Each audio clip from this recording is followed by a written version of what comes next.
So welcome everyone. We are almost on the last session of fifth chapter. We are actually going to complete it today. And next week, we will start with the sixth chapter. We will chant all the 15, the fifth chapter shlokas, and then we'll start the sixth.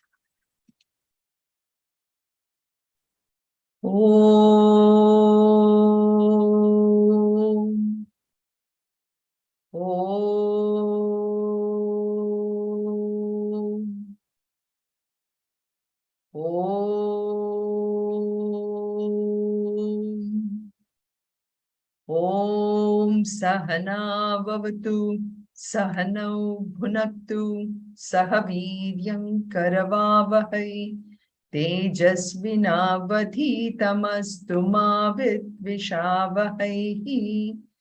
Om Shanti Shanti Shanti. Om Parthaya Pratibodhitam Bhagavata Narayanena Swayam Vyasena Kratitam Purana Munina Madhye Mahabharatam Advaitam Ritavarshinim Bhagavatim Ashtadashadhyayinim Ambatvam Anusandadhami Bhagavad Gita Bhavatveshini Namostute Vyasa Vishala Buddhe Pulla Ravindayata Patra Netra Yena Tvaya Bharata Taila Purnaha Prajvalito Jnanamaya Pradipaha Sarvopanishado Gavaha Dokta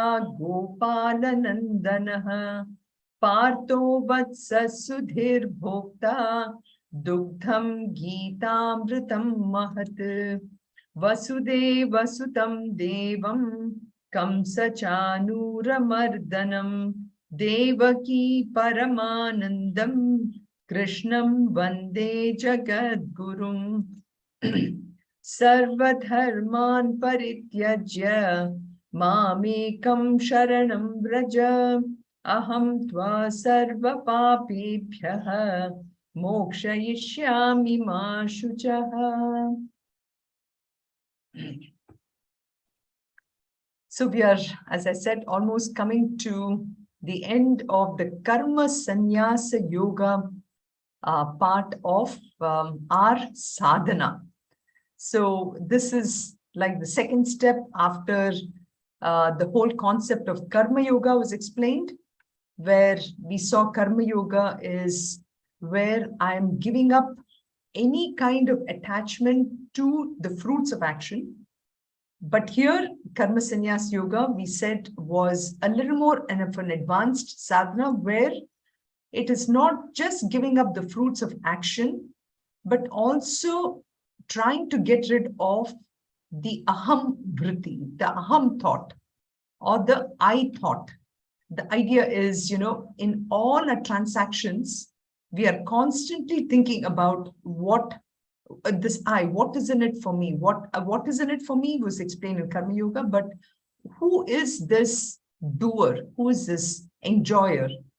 The idea is to slowly start turning inwards. And that is where the fifth chapter is very important. It is a chapter which is allowing us to go inward, to recognize that this that I was always thinking of myself as the Sunitha who is taking a role in the transactions outside is actually beyond that. So fifth chapter is very beautiful from that standpoint. And therefore, it is the question that Arjuna is asking is a very advanced question, which is how the chapter had started out. So in today's reflection time, we are not going to talk about happiness or pleasure, but we will talk about what is freedom, because that is where this chapter ends finally. Really for understanding in its broadest sense and also in its absolute sense, what is freedom? So to do this, let's, let me hear from you. What does freedom mean to you? And is this something that I'm looking for? And how is this connected to happiness? How is this connected to everything? So, any thoughts from you? Hey, freedom for me is freedom to, this is from a BMI standpoint, not is my ability to be able to pick, basically. I have the freedom to pick. It could be something that I have the ability to pick to attend the class, attend the lecture, or I have the ability to come up with an excuse and not attend the class. It's so freedom is choice. Choice. Freedom is the choice for you. Okay. Very good. Very good. Any other thoughts on freedom? Freedom from attachments. Freedom from attachments. Okay. Very nice. Very succinct and very precise. There's nothing more we can say beyond that.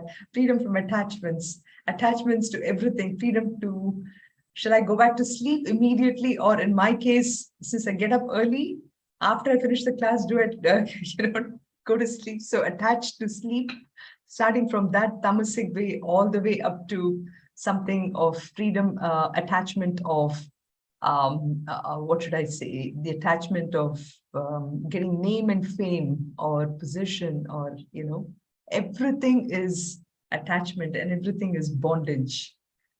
Beautiful. Anything else?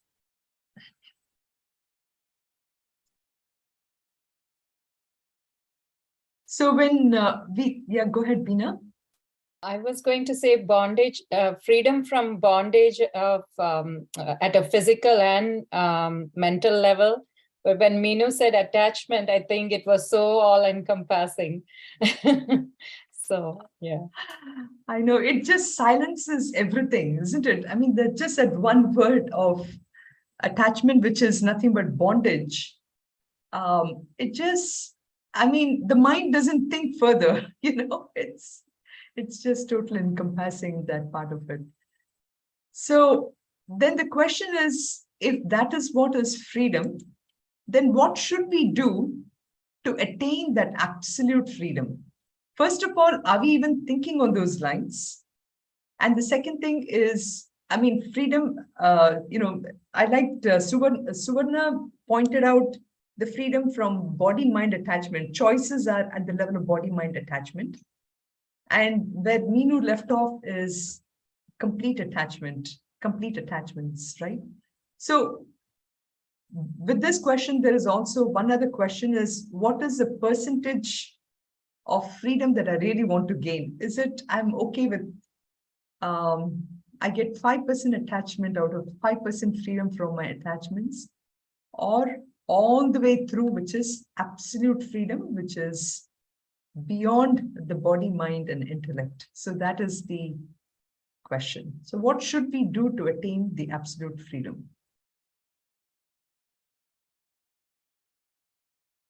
To attain that absolute, detachment, to attain that absolute freedom, I think, I mean, from my thinking is, we have to start actually at a very day-to-day basis. It's like, I'll go back to the same example as this lecture.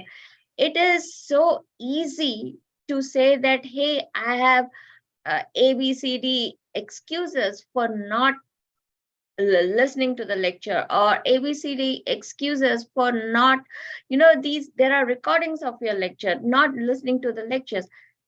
So it is at a very basic level. We need to start at that basic level to attain that absolute freedom. Goal is always absolute freedom, but baby steps, it's right.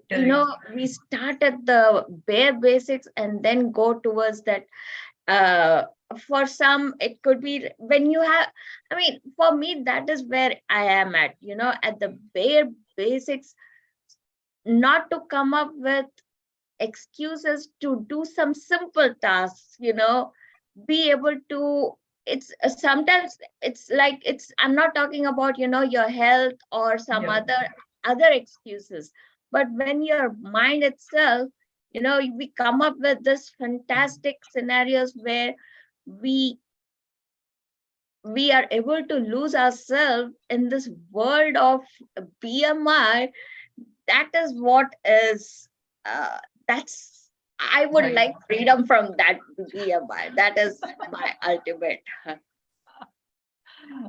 That's true. And this is why Vedanta is so important, that it even tells you that we have this thing, otherwise, and this is the importance of our Shastras, our Upanishads, is that it is pointing to it. If the Shastras did not point to us that there is something called absolute freedom, there is something called our attachment to this body, mind, intellect, which is how I'm functioning today, we would never ever know it, right?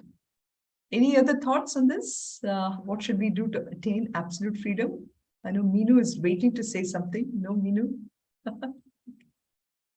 I just have a comment about you when you said that it's good to know that we have the bondage. Once we realizes we have the bondage, then only we want freedom from it. Correct. Exactly. Yeah. That's beautiful clarity of expression right there, which is, if I don't know what I'm going through, right? It's a catch-22 situation. How would I even know what I'm going through? How would I know that I have to come to Shastras to understand that? Maybe another topic for some time in the future, how to catch that aspect of that catch-22 phrase here. So what are the steps? As Suvarna was saying too, is there are some baby steps that we have to take. And again, based upon, and this is the beauty of our Vedanta, is it does not condemn anybody, right? It gives you the baby steps for somebody who want it, and for somebody who is willing to take the leaps, like Bhagwan Adi Shankaracharya. I mean, I always feel I'm so blessed to be able to give this lecture from just a few feet away from the place where he was born, So Bhagwan Adi Shankaracharya took leaps, in just 16 years of his life after he was born. He took leaps to make us understand what are those steps, what is that absolute freedom, what is the bondage, through so many different texts, Bhagwan, through Bhajagovindam, through Vivekachudamani, through so many texts, and the steps through that, explaining what is the sadhana chatushtaya, the shat sampatti, everything, right? So those are all the steps that absolutely leads to an absolute freedom. So for us, I need to define for myself, as Suvarna also said, the daily life, what is my bondage? What is the level of freedom I want to attain? And what is the step that I can go to? Once I've reached that rung, then maybe I can go to the next rung, and I go to the next rung. The key is, though, consistency. Consistency in what I do. So in today's lecture, we are going to end finally with one of the steps to gain there, and that is the meditation. So what is meditation? All that is coming up in 6th chapter as contents. But today, in the last 3 shlokas, we are going to discuss about the essence of meditation from an external and from an internal standpoint. But to get to even sitting down for meditation, there are 2 prerequisites, like how you go to University of Michigan, they tell you, do you have these prerequisites? So there are prerequisites, and that prerequisite is something what the first 5 chapters gave us. It's the why. The why should I do meditation? We never think about many times we just jump into something. We never question why we have to do it, which through our children now, thank goodness, they ask us, why? Why do you have to do this? Pretty soon, Janak is going to ask that question. So be prepared, Beena. So if he's not asking already. And all the little ones in your family now. So that is the why part of it, is what Bhagavad Gita first 5 chapters address. 6th chapter, we are going to come to understanding that in order to get that absolute freedom, meditation or Nidhi Dhyasanam is the ultimate answer. So with that, I just wanted to give you that aspect. So the steps for us, the large steps that is given in the Bhagavad Gita, which we are interpreting in a smaller way, is it says, first be a karma yogi. That is the first step. In the 3rd chapter, 4th chapter, that is what it said. Then towards the end of the 4th chapter, he says, now that your prerequisite of karma yogi is done, now you graduate yourself. You're graduating to become a karma sannyasi. And that is what 5th chapter solidly establishes. Become a karma sannyasi. And we explained karma sannyasi is now work on your I, this ego factor that we have. So work on that one, that is karma sannyasi. And then once you work on that I factor, only then will anybody be able to sit and start the process of meditation. So that is the practicing self-abidance. Now, we said in Karma Sannyas Yoga, we are slowly and slowly diluting that aham factor, the I factor. Then there should be something, right? If the I goes away, there has to be something else on which I have to meditate upon. And that aspect we saw towards the end, almost in the shlokas 24 to 26. And we are now going to start practicing in understanding that I'm not that I, but I am that absolute Brahman, Atman. So to get to that transition from I to aham, this meditation is very necessary. Because if I don't do that, every action that I'm doing, every action has that aham buddhi. So it's only when that aham buddhi is there that I'm able to transact in this world. But when I start to practice more and more this meditation, then my transaction in the world, the action that I'm performing, slowly and slowly, it goes from not aham, but becoming an instrument. That's the idea. So earlier it was the I'm doing it.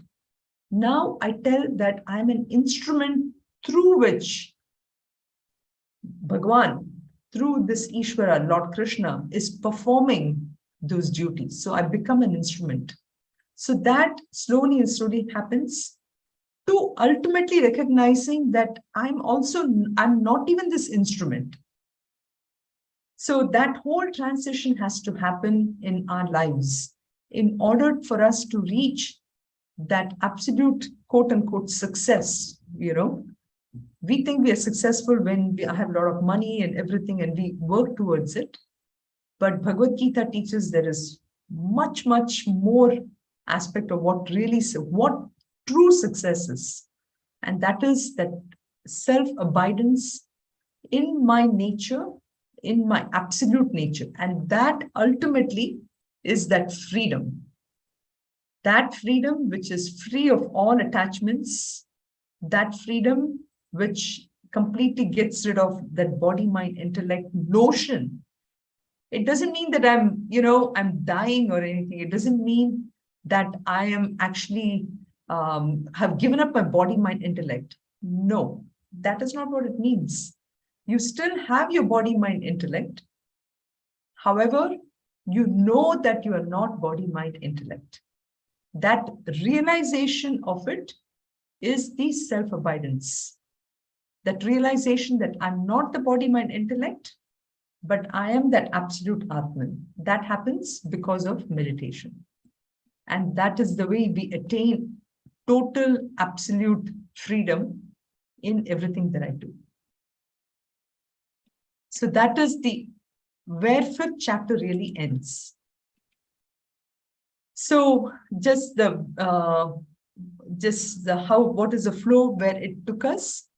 So in shloka number 623, he's able to say that absolute freedom can be obtained right here in this birth itself, right? Even at this moment, I can get that absolute freedom, So you may say, well, but should I not go through the steps of it? He's saying, if you recognize that the reason I'm not able to get there is because I have this desires, then I will not be able to get there. But the desire is only at the body, mind, intellect. So if I'm able to recognize that the desire, that anger, the force of why it is coming through, all that is happening in this mind and intellect, then I will be able to liberate, I will be able to realize that absolute Atman, who I am. And such a person is where he says, human being, the human birth, which is the most important, the most advanced of all births, which is being given to us. If I have to recognize that aspect of the purpose of a human birth, it is that sa yuktaha sa sukhi naraha. That person is a man, is a person, is a human being who is totally yuktaha, who totally understands this knowledge and is able to practice and has achieved that absolute freedom. And because of that absolute freedom, he experiences that absolute happiness. Only such a person is really, really, really happy. All those people, all of us who are looking for that happiness in small, small bits are just seeking pleasure. We are pleasure-seeking people, but our goal of happiness is achieved only when I recognize my absolute freedom. And so we talked about the yukta sukhi naraha, and then let me go to so this one I showed last time about, which is why I need to be very alert in my transactions. In many ways, our waking world, when I am wide awake and I'm doing things, that is actually where I start to practice, or I start to grow, or I'm taking really those steps. And how is that? It is by being alert. So alertness and vigilance really are the headlights for us when I'm actually driving or cruising through life. When I'm going through each and every actions, when I'm just cruising, if I put my autopilot on when I'm going, which is how, every day our transactions are, we have a certain schedule, we follow that mechanically, and then we think that, oh, okay, I've done what is in my schedule. But even in that mechanical action, my mind has to be completely alert. And that is the sadhana, or that is a major step in actually practicing this knowledge. So then in shloka 24, he's going further on to explain, yaha antaha sukha anta antara ramaha, or yontara sukhontara ramaha, tatha anta jyoti eva yaha. So he is the person who happiness because he recognizes that Atman within, that Atman is that light. So even simple things. Now, maybe this is going a little deeper in philosophy here, but simple things, for example, how come I'm able to see things? Have you ever even thought about it? How is it I'm able to see things? How is it I'm able to have a good food? What is what is it that allows me to do that? So, we think about the light burns because of the electricity, right? That is easy to recognize. And we can write papers on electricity, helping the lamp and how it does and everything. But, it's always outside us. So when it is outside us, we can come up with theories. But when it is within us, this aspect of seeing, touching, tasting, smelling, everything, which is nothing but because of this light, or this light meaning the light which is nothing but representation of Brahman. So that's why he's saying Tata Anta Jyoti Evaya. All our actions are because of that knowledge, that Brahman, which is here he's calling it as Jyoti. So that yogi attains absolute freedom because he recognizes that ultimately it is because of that I'm able to do everything. For us, we get totally engrossed in our actions, in the act of seeing thing, etc. But a yogi, on the other hand, even as he is experiencing things, recognizes that absolute Brahman. He recognizes it's only because of Brahman I'm able to do this, only because of that.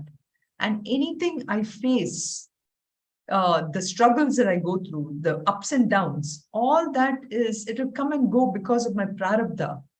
But that prarabdha is not me. Ultimately, I am that Jyoti. So that is what is trying, he's explaining Yaha, one who is attained, who recognizes that inner bliss, who revels in his inner self, and who is illuminated within. So the key thing here is he recognizes it is that ultimate Jyoti. So which is why in our 6th chapter, which is coming up, the idea is not to be able to, in the beginning, of course, we will have to work on controlling our senses, controlling our pranas, controlling all that. But ultimately, when I'm sitting in meditation, to recognize that I am that Jyoti. And the one thing I wanted to explain, the depth of this shloka in the sense of even the fact that I'm breathing, the fact that I'm able to see, the fact that I'm able to listen, all that has to presuppose that there is something else behind it because of which I'm able to do all this. So again, use this example of electricity and the bulb. The bulb is shining only because of the electricity, but I cannot see the electricity. But I know that without electricity, the bulb would not shine. So too for all of us, in and through every action, I have to recognize that there is something which is making me do this, making me speak. That's why this one shloka from Mukham Karoti Vachalam, Pangum Langayate Girim. What is that even a blind person can see? What is it that can make even a dumb person speak? Mukham Karoti Vachalam, Pangum Langayate Girim, Yatkripa Tamham Vande. I pray to that absolute which is making me speak, which is making me do things. So that aspect of it is what we need to meditate in the shlokas. Then in shloka number 5, he's trying to say that when I recognize that absolute Jyoti in me, all doubts are totally removed. Chinnadvaita yatatmana, everything is gone. And such a person, when they recognize that all these dualities, as I said, the ups and downs in life, sometimes I'm very happy, sometimes I'm sad, and again, not extremes, even light amount of happiness or even a slight amount of sorrow I might face, all that is only because of my prarabdha. But this person recognizes my prarabdha will come, my prarabdha will make me do all these things, but I am not that person. I am that absolute. So when that happens, sarva bhuta hite rataha, such a person is bent on just working like I said, as an instrument for the welfare of all beings. Then in Shloka 26, we saw that for those who are free of desire and anger, those ascetics who have controlled their thoughts, absolute freedom exists on both sides, here and there, for they have totally understood in their mind. So it's interesting how Bhagavad Gita, in this world of where we have broken our attention into so many different activities. Nowadays, the biggest activity for us is either texting or social media or anything. In all those, they don't talk about social media, they don't talk about this, what I have to conquer, correct? They show what leads to that. So my desire for more and more and more attention upon myself, okay, so they are going to the cause of everything that we are looking for. Ultimately, that is why Bhagavad Gita Bhagavad Gita was there before, Bhagavad Gita will be there in the future also, to guide our future generations in how they can find that peace. And that peace can be obtained only from clearly understanding what is desire, and how the desire, if it is not fulfilled, it leads to that anger. Or sometimes that happens in the present. Or if that desire is, I'm working hard towards getting something, my mind is filled with a fear. Oh my God, what if I don't get this? What if I don't get that? So even that part of it actually comes from the desire. So the ultimate goal for us, he says, is if only this freedom from our desire and anger can be conquered, then we have already reached that freedom. So the closing shlokas. So one would say, if that is there, I have this knowledge, 5th chapter should have finished by now, correct? But Lord Krishna wants us to come back, he doesn't want to, he says, okay, it's like when I write the exam, again, I'm here in the university atmosphere, I can give this example of an exam, which is, in the exams, only certain portions have to be done, and you write it, you get your marks and everything, and you're done. That is typically our exams of our materialistic life. I've achieved something, I'm done. But Lord Krishna very cleverly, is now giving us why you should be coming to the 6th chapter. So for that, he's bringing this point of the fact that this knowledge that is there now has to really sink in. You have to look into what are the doubts that is coming in the mind. How can these doubts be, be removed? The doubts can be removed by the, the why part of it, which is what we studied here, which is the all the knowledge. And so he is wanting to give us just a gist. He's giving the essence of why we need to do this, so that the thirst for it can be brought out. So in this Shloka 28 and 27, like I said, he will first, in Shloka 27, he will explain about the external things that prevents us from staying in this knowledge. And then in 28, he will talk about the internal part of it as to why, how we can stay in this knowledge, which is ultimately leading to moksha. So we will chant the 2 shlokas here. Sparshan kritva bahirbahyan, sparshan kritva bahibhyahyan, chakshush chaivantare bhruvoh, chakshush chaivantare bhruvoh, pranapanau samau kritva, pranapanau samau kritva, nasabhyantaracharinau, nasabhyantaracharinau. Sparshan kritva bahirbahyan chakshushchaivantare bhruvoh pranapanau samau kritva nasabhyantaracharinav yatendriyamano buddhihi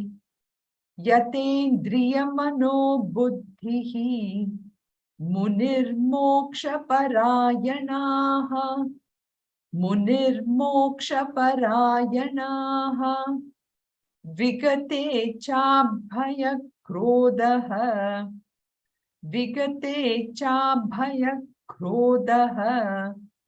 yasada mukta eva saha yasada mukta eva saha.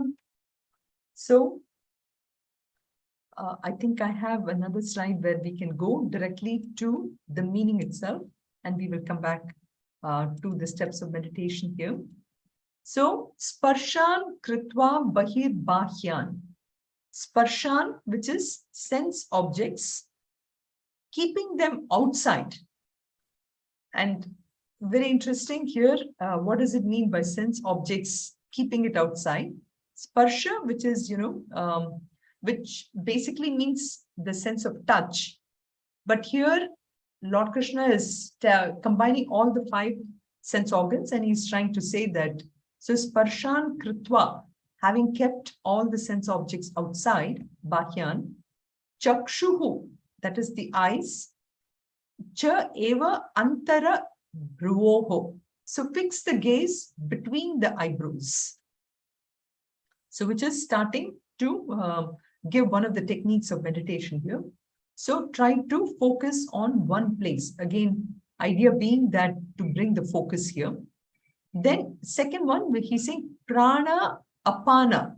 So prana, the breath which is taken in, and apana, which is the breath which is going out.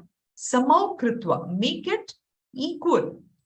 So here, he's not saying that, okay, just control it. Don't take your breath, hold it. No, he's not saying that. He's saying that just make sure, again, it's to make it very rhythmic, right? So prana, apana, samau, make it equal. Kritva, having done this. Again, this is a pratyaya. If you remember some of the grammar, this is one form of grammar. Kritva, which he says here. Nasa bhyantara charinav, which is basically making sure that the breath is equally going in and between our nostrils, which is doing its job, because ultimately it's the breathing part of it which gets the whole mechanism of the body functions very alive. So this is he's trying to show the activity which is happening outside and the activity which is happening in with the prana. So talking about the stula sharira part of it. Now let's go to shloka number 28, where yata indriya mano buddhihi. Now he's focusing on the inside organs, inside the antakarana part of it. So yatendriya mano buddhihi, controlling the indriyas or restraining the senses. And not only just the senses, which is indriya, but also manaha and buddhihi, the mind and the intellect. So controlling the senses, the mind and the intellect. Munihi, that is those people, manana shilavan, those people who are already wise. Munihi, moksha parayanaha. Their goal is ultimately only that aspect of who I am and to give up this, what I'm not. So what I'm not is shown in the previous one. Here, what I am is he's trying to show this here. Munihi moksha parayanaha. So they have liberation as the only goal. And by this, one can be completely free, vigata, free from ichha. Here he calls ichha. If you remember earlier, we had shlokas which said vita raga bhaya krodaha. So here it is vigata, ichha, then bhaya and krodaha. Yaha sada mukta evasaha. So by this, a person will be totally liberated. Yada sada, every throughout, or he is totally muktaha, he's free from this, from desire, fear, and anger. So again, such pointers of ultimately where the problem lies, the problem being that desire, fear, and anger. But in order to do that, he's first trying to show this shloka here, which is, this is the field in which the desire, anger, and fear operates. So I need to keep things outside. So from coming into the mind. Does anybody remember in Sadhana Chatushtaya, what is that sadhana which I have to practice for keeping things outside?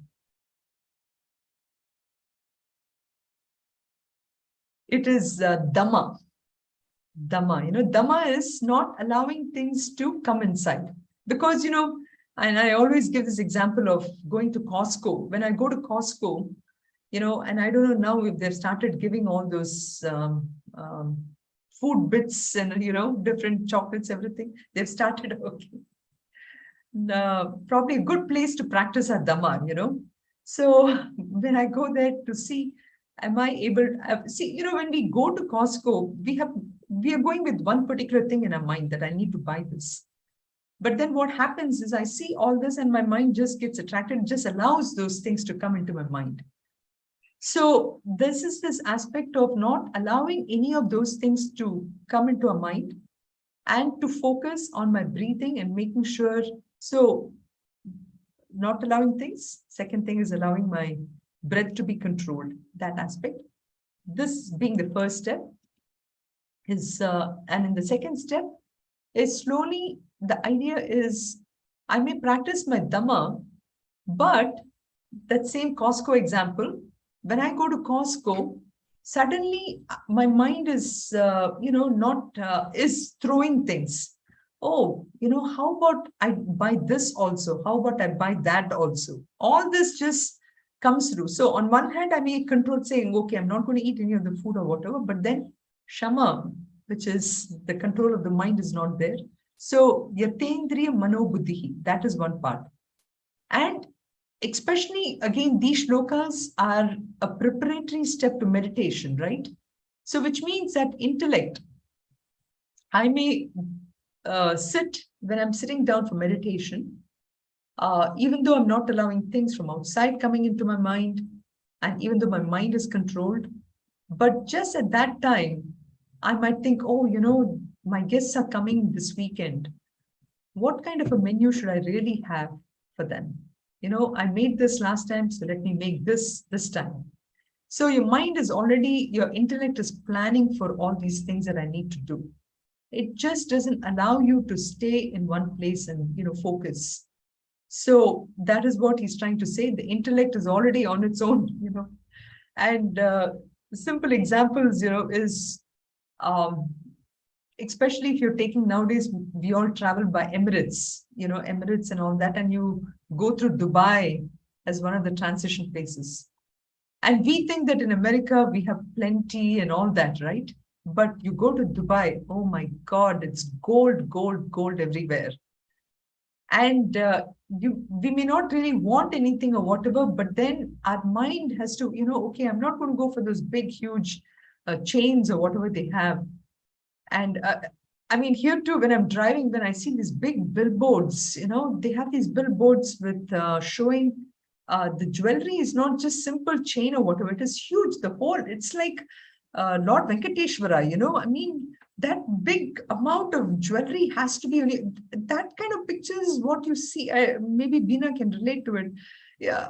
I mean, in Chennai also, you see some of these billboards, but Kerala is even more, which is very surprising for me. The billboards, when they show this bride, the entire thing is full of jewelry. So, Dubai is like that. Dubai is really points to the amount of gold can people have, but the mind has to be completely restrained to understand why I should not go to the gold. When such happens, then there is no desire. And when I don't have that kind of a desire, then I don't have to worry about a fear of losing anything or an anger that I haven't gotten something. So this is to give you that idea, but ultimately the goal is liberation. So this essence of liberation is first mentioned here. And as we go into this next chapter, that will be kept first in mind. But sixth chapter, there is a lot of step-by-step process from the point of how to sit, how to control even our senses, and everything, how to control the breath. All that is pointed out one by one by one. That is what the whole sixth chapter is all about. So then coming to 29, even as much as here we are talking about the supreme goal. So ultimately in Shloka 29, he's explaining what is it that we're going to be meditating upon. So you see how beautifully the Bhagavad Gita lays out what is the goal, which explains the why should I do something, and then how, both the why and the how. So far we saw the aspect of how part of it, which is controlling the senses and everything. Now the why part of it, which is on what is it that I'm going to meditate upon, who really is that aham, that I factor, aham vritti. What is that aham that I'm going to be meditating upon? So that part of it we will chant here. Bhoktaram yajna tapasam, Bhoktaram yajna tapasam, Sarvaloka Maheshwaram, Sarvaloka Maheshwaram, Suhridam Sarva Bhutanam, Suhridam Sarva Bhutanam, Jnatva Mam Shantim Richati, Jnatva Mam Shantim Richati. Bhoktaram. So the recipient of who is that aham? That aham is that great Lord, which is Sarva Loka Maheshwaram. So here Krishna is again pointing to himself and showing that Ishvara principle, because as much as at the end of 4th chapter and then even in shades of 5th chapter, we saw aspect of the Nirguna Brahman, that Brahman which is that absolute Brahman. Of course, we'll be going more into a lot of this when we come to the 13th chapter and all that. But here he's trying to show that Brahman in the form of Sarvaloka Maheshwaram as a great Lord, as a King of Kings, as a great Lord of all the worlds, Sarvaloksham with this one, as the enjoyer of sacrifices and austerities, who is the recipient. So, a recipient of what? Of all the tapas, the yajna dana tapas. Yajna, which is the aspect of working in the world as a service, then danam as a charity that I do, and the tapas, the control that I have for myself. So I am that enjoyer of that whole thing, what the world does. That's what he's trying to say. Bhoktaram yajna tapasam, as enjoyer of sacrifices and austerities. Sarvaloka Maheshwaram, I am that Ishvara as a great Lord. As a Lord, I'm a friend of all beings. Suhridam sarva bhutanam, bhuta, which is all beings. I'm a friend, suhridam. I'm a total friend. I don't deny anybody that opportunity to be a friend of me. So when all the way from an ant to an elephant to, of course, human being in between, everybody, I'm that friend. Jnatva mam shantim antarchati. So when I know that I am that absolute Brahman who is also Sarvalaka in the form of the Saguna aspect as Sarvaloka Maheshwaram. When I know that, I attain that absolute freedom. That freedom which is peace. So that is what he's trying to say here. And so there are, in so many different ways, you can actually look at this from a Jnana Yoga part of it, to say that the small I, which is aham, that aham is not there.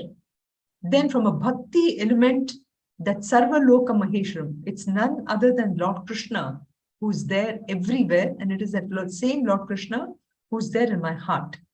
So from that standpoint also, so from a bhakti element also, one can actually see this aspect here. And from an absolute jnani, for a jnani, he's the Lord is a jnani's friend. So a jnani knows everything and he's in the heart of everyone. So Suhridam, he's that person who is extremely compassionate to everyone. So you see how the love, compassion, everything is brought out in this one particular shloka here. So that can be obtained only when the mind is completely balanced, and that balance comes from the previous two shlokas as he's trying to show here.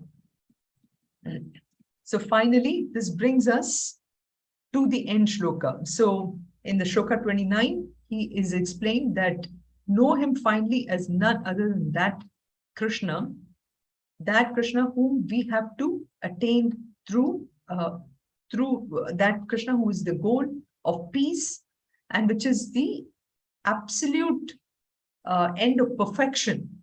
That perfection is what I need to attain. And with this last shloka, we'll chant it and we'll also look into the meaning of it. Om Tat Saditi Srimad Bhagavad Gita Su Upanishadsu Brahma Vidyayam Yoga Shastre Shri Krishna Arjuna Samvade Sannyasa Yogo Nama Panchamodhyayaha. Om Tat Saditi Srimad Bhagavad Gita Su Upanishadsu Brahma Vidyayam Yoga Shastre Shri Krishna Arjuna Samvade Sannyasa Yogo Nama Panchamodhyayaha. So, I think many of the words for you are already familiar. So, Om Tat Sat. Om Tat Sat, to say that is the truth. That is the absolute truth. And what is it? And that is Srimad Bhagavad Gita. Srimad Bhagavad Gita, which is none other than that Upanishad. It is a glorious Bhagavad Gita, which is the fourth Upanishad, which talks about in a very, very logical way. It is almost a science. It's a science of spirituality. It's a science of that absolute eternal for us to get that absolute peace and freedom. And that is what is being discussed here. Samvada. Samvada means discussion between Shri Krishna and Arjuna. So that is being discussed. Brahma Vidyayam Yoga Shastre. So that is that ultimate knowledge of the Brahma Vidya, which is which is a yoga, and it is about the sannyasa yoga. So we have discussed before in the beginning, third and fourth shlokas of fifth chapter talks about who is that sannyasi, Gniya Saniti Sannyasi, those shlokas. Sannyasa yoga nama. By this, the fifth chapter ends. So this is it's a kind of a sankalpa vakya. It is, idea is, with this repetition of this fifth, with the shloka, we are asserting that now I understand what this knowledge is there in this fifth chapter. And I will use this knowledge as I move on to the sixth chapter to meditate upon that absolute Brahman, who is that absolute Aham. And by knowing this knowledge, I will attain peace and I will attain freedom. So this is the gist of the whole chapter. So with that, we will finish. Sarve bhavantu sukhinaha, sarve santu niramayaha, sarve bhadrani pashyantu, ma kaschid dukkha bhag bhavet. Om shanti shanti shantihi. Om Purnamadav Purnamidam Purnat Purnamudachyate Purnasya Purnamadaya Purnameva Vashishyate. Om Shanti Shanti Shanti. Harihi Om Shri Gurubhyo Namaha. Harihi Om. So I offer my gratitude to all the teachers, the Guru Parampara, for having given us the ability to study the 5th chapter. And thanks to all of you for joining in and giving me an opportunity to study the Bhagavad Gita in detail. So with that, Thank you, Hari Om. you're welcome. Any questions Thank from you 5th so much. chapter? If you have a chance, please go through the whole 5th chapter and see if there is any concepts that is still not understood. And then next week, send me an email, WhatsApp, and we'll start with some of the questions. We will just summarize very quickly the 5th chapter. We will chant also the 5th chapter, all the shlokas, and then we move on to the 6th chapter. Okay. Yes, You have Suvarna? to end live. Oh, yes, I will. Thank you for pointing out. Where is mine? I don't know where to stop the live.